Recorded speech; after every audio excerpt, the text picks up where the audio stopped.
We're going to move on now to trans rights. There have been many anti-LGBTQ plus bills introduced and enacted, outlawing things like gender-affirming healthcare and banning kids from playing sports. To go deeper into this issue, here with us today is Mulvaney, who's welcomed us into her life by, showing on social media her Girlhood series. Let's take a look. My name is Mulvaney. I am a trans woman, and I am documenting my transition publicly on TikTok for the world to see.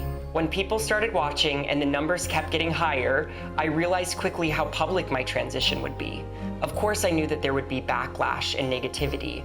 I try to not let the internet's words hurt me or my spirit.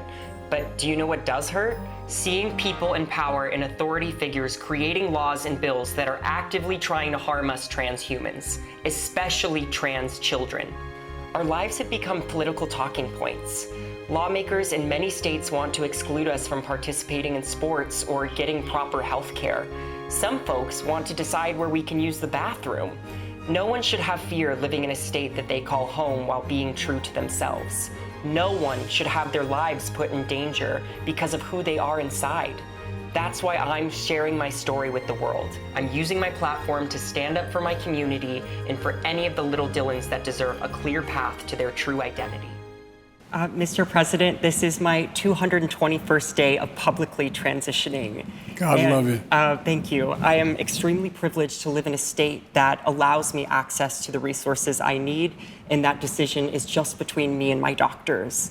But many states have lawmakers that feel like they can involve themselves in this very personal process. Do you think states should have a right to ban gender-affirming health care? I don't think any state or anybody should have the right to do that. As a moral question and as a legal question. I just think it's wrong. I think I was saying before we started that my deceased son, used to be the Attorney General of the state of Delaware. He passed the broadest piece of legislation that he, as Attorney General, was able to convince the legislature and the governor to sign that dealt with all gender-affirming capability. I mean, there's a lot of, sometimes they try to block you from being able to access certain medicines, being able to access certain procedures, and so on. None of that should be available. I mean, no state should be able to do that, in my view. So I feel very, very strongly that you should have every single solitary right, including use of your gender identity bathrooms in public. Thank you.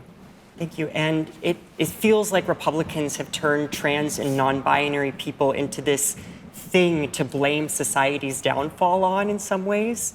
And this narrative is not only dangerous to our mental health, but also our physical safety. And particularly trans women of color are being murdered at an alarming rate. More than any other group of people. Thank you. How can Democratic leaders be more effective in advocating for us trans people and our families and our lives and our opportunities? I'm not being facetious when I say this, being seen with people like you. No, I mean it. I genuinely mean it. People fear what they don't know. They fear what they don't know. And when people realize, individuals realize, oh, this is what they're telling me to be frightened of. This is the problem.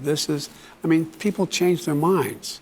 People just don't know enough to know. And it's not because of intellectual incapability, it's just lack of exposure. And I think that it's really important that we continue to speak out about the basic fundamental rights of all human beings. And the idea that what's going on, in some states, I won't get into the politics of it, but in some states, it's outrageous, and I think it's immoral. The trans part's not immoral. What they're trying to do to trans persons is immoral. Thank you. And do you have any messages to the families of trans folks that are seeking, options for their children, but are struggling to find resources? Do you have a message to those parents? Yeah, I do. This is blood of your blood, bone of your bone. And it is,